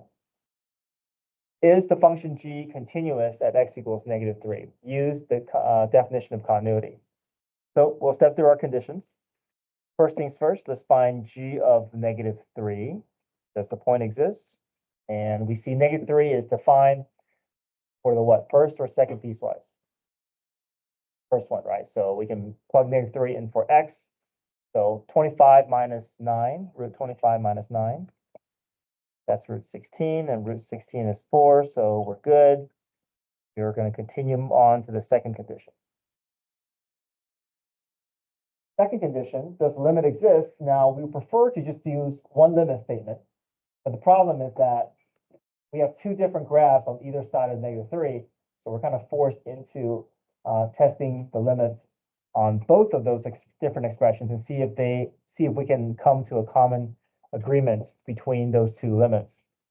So we'll do limit as x approaches -3 from the left side of -3 of f of x. And then separately, we'll do limit as x approaches -3 from the right side of -3 of the x plus stuff.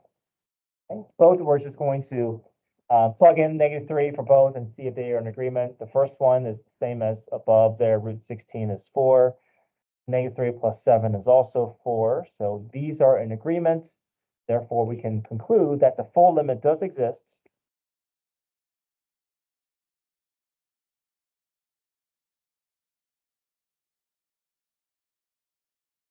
And now we're ready for the third condition. The third condition, really, you're just going back and looking at what you gathered. Is the third condition going to pass? Okay. Does the point live where the limit lives? Yes. So the third condition passes.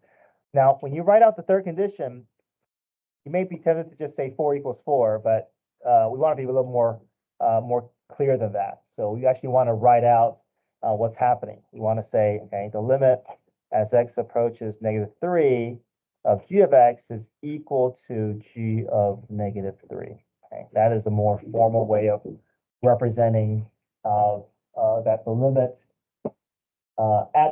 towards that point and the ordered pair are in agreement. Okay, number 2, function is continuous. So anytime I see the word continuous, I'm just going to use continuity conditions as a way to step through my problem. I'm looking for I'm looking for f of -2 that will cause this function to be continuous. So there could be a break that's going on, and I want to be able to fill in basically where that hole is. Okay, but let's just go through continuity conditions, and I think within continuity conditions, we can be able to figure out what f of -2 is. So that's the unknown. The first condition, we can kind of leave it half filled out. If we don't, that's ultimately what we're looking for. But we do know in the end, we want everything to be in agreement. So let's go ahead and evaluate the limit. We know we're talking about limit as x approaches -2.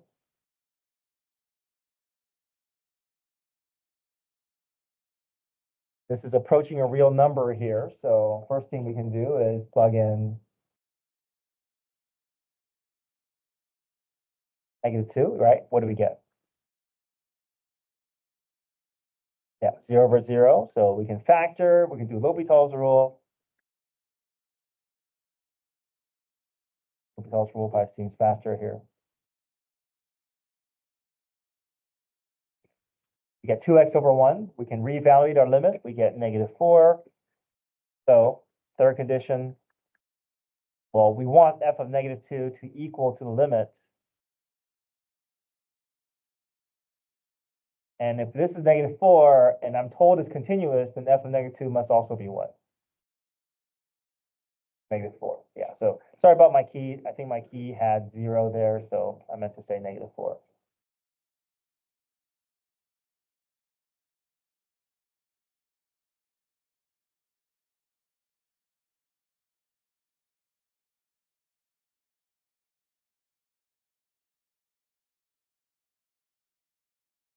Okay. Let me talk about intermediate value theorem. Sometimes problems have IVT and MVT, and sometimes it's hard to distinguish between those two. So I think it's good for us to review that. Intermediate value theorem doesn't really have any calculus concept there. But it is something that is a A, B, and B, C topic. So IBT, intermediate value theorem, all it says is that if a function is continuous, then we can guarantee a specific y value on the graph if one endpoint is below the target y value and the other endpoint is above the target y value. So as long as my function is continuous, and if I'm trying to guarantee, okay, can I guarantee this point exists? If I can find a point below that target and a point above that target, and the graph is continuous, then the graph has no choice but to hit every point between, and it's got to hit my target point somewhere along that interval at least once. MVT is more saying, if I don't have the data if I don't have information about that actual function that that is asking about, but I have something that is a derivative away from it, then I can rely on slope. I can say, okay, I know that is at the slope of my function. So if I can find the slope of my function, and I can guarantee, if I can find the slope that exists on that curve, then I can guarantee the slope that I'm looking for. So IVT is usually, it depends. Sometimes we use IVT, sometimes we use MVT, depends on the data. If everything that you need is at the same level that you're trying, let's say all the data that you have as F prime, and they're asking about F prime, then IVT is going to be good. But if all the data you have is at the f of x level and they're asking about F prime, you don't have data from F prime to gather, but you have F of x. So if you see that relationship there, then MVT will be the better fit. Okay, so let F be a continuous function on the interval from -3 to 6. If f of -3 equals -1 and f of 6 equals 3, then IVT guarantees that. Sometimes I think it's helpful to sketch the graph out so you can kind of visually see what's happening or what could be happening. So we know there's an order pair of -3, -1. We know that there's order pair of 6, 3. And we know the graph is going to be connected. So maybe it looks something like this. Go up here, right? I'm just going to create any, but I know it's got to be connected. Right? You do anything you want just to kind of have something to look off of. So what can IVT guarantee? Can we guarantee that f of 0 equals 0? Through the graph in a way where, I mean, it's not even going through the origin, so I can't guarantee this. If I can draw it a different way, then can we guarantee that the slope is 4/9 for one value between -3 and 6? Maybe we can, but that's not IVT. That's more MVT, where you're trying to figure out, can I guarantee a slope of 4/9? And MVT is not, doesn't quite match what we want with IVT. Can we guarantee that all my y value is going to live just between -1 and 3? No, right? I drew my graph in a way where it's clearly above 3. So now I can guarantee that every value between -1 and 3 is going to be hit, but I can't guarantee that only the value between -1 and 3 is going to exist on my graph. It could be values above, it could be values below. So this one's not going to quite fit. Can we guarantee a y value of 1 between -3 and 6? Yes, right, at least once, right? I see it on the graph here, I see it multiple times here. So this one I can guarantee. Now part E feels like IVT, but the conditions are wrong because I can guarantee a y value of 0, but C should be x values, not y values. So this one doesn't make sense for IVT.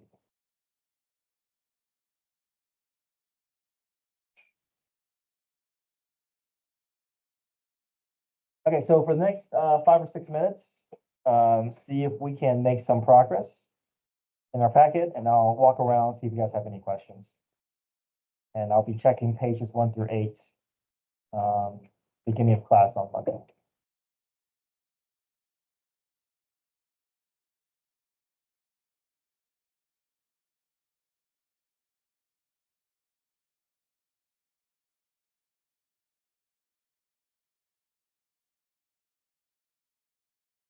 Okay, I'll check that.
Got a point in the curve, yeah.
This is the way to connect the consequences. Anytime that you want to do one side limit, we should always try to do just a limit first. But you only do one side limit if you have two different functions that are two different branches of graph on either side of the graph. So I just approach this as just one. Just, yeah, just one statement, yeah.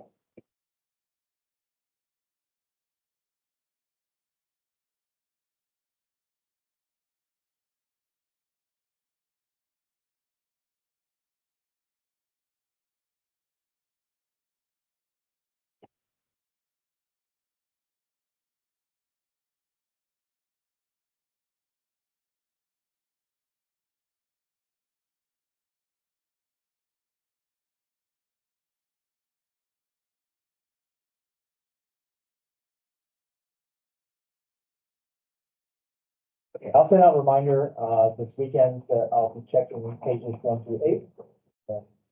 We'll continue through AP topics, the first half of next week. All right, thank you.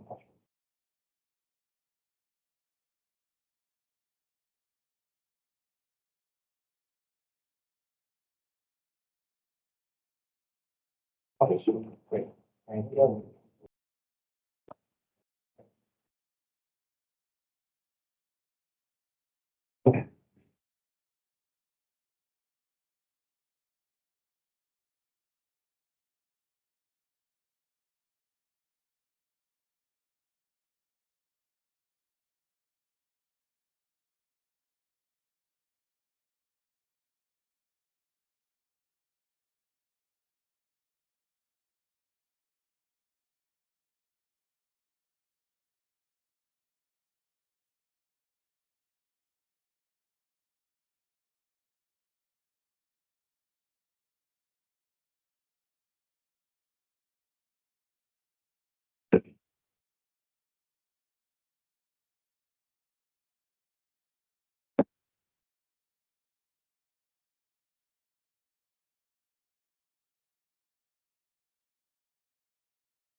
Oh, yes.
Wait, no, it's not required, so it's you have to quit.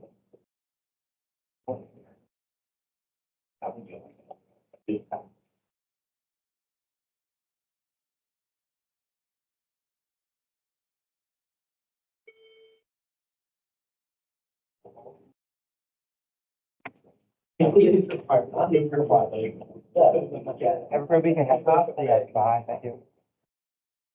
We can actually like drawing the. Hey, check. Here we go, thanks. Let me check. See you guys. I'm gonna start with that. Bye, take care. Have a good weekend. Bye. Have a good weekend. See you guys.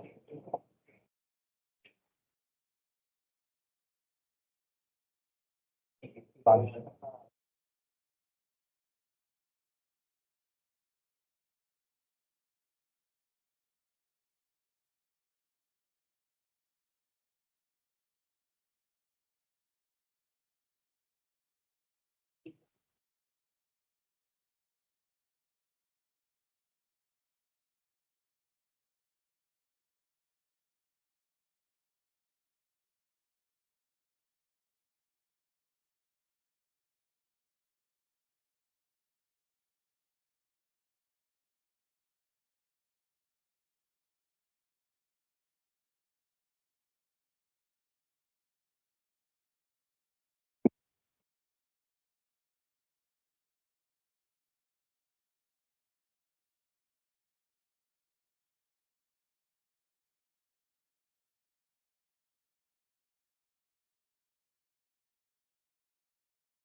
I'm thinking.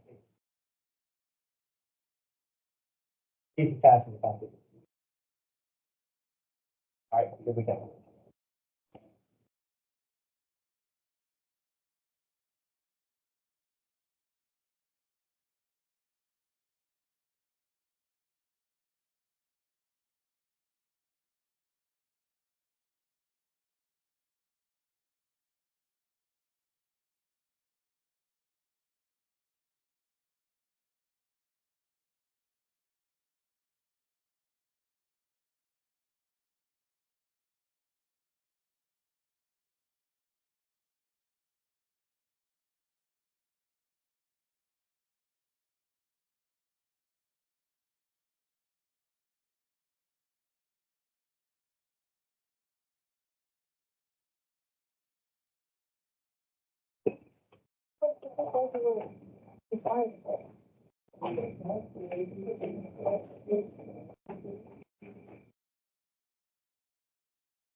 She was great in the math.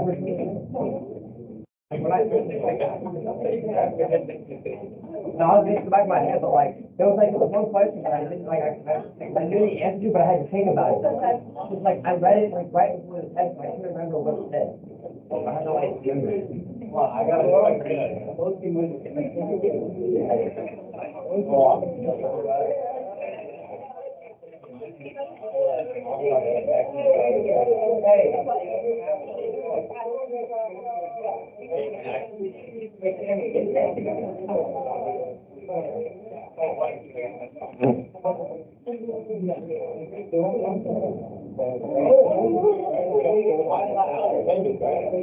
I don't think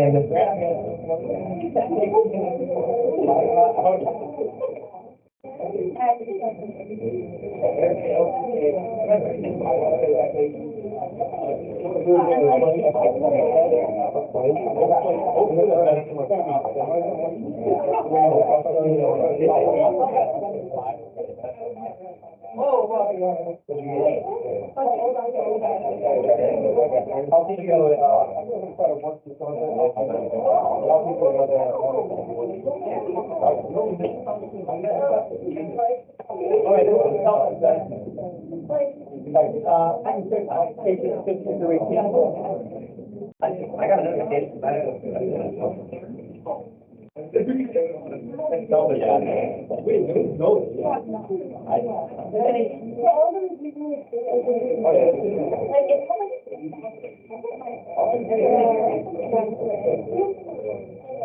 Oh, right here.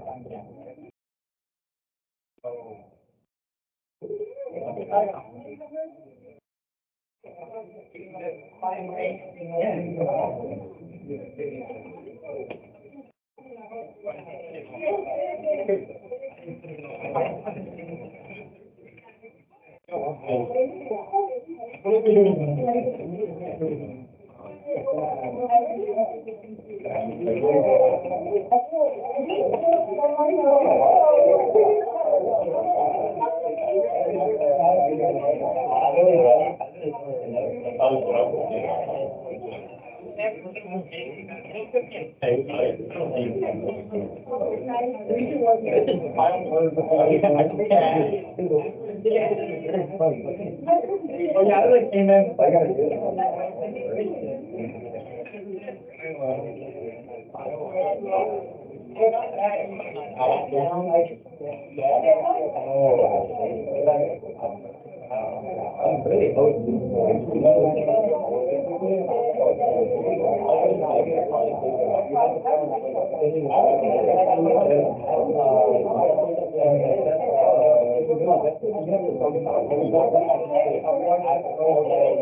Oh,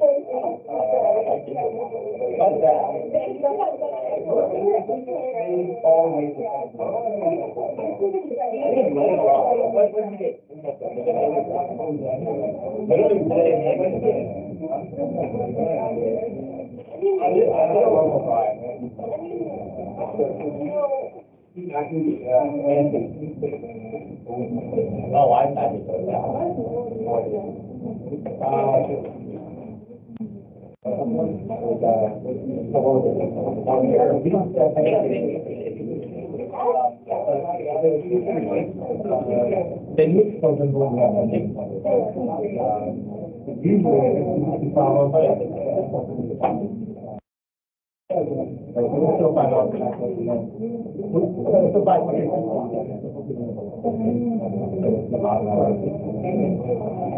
If I get a bonus, I do not.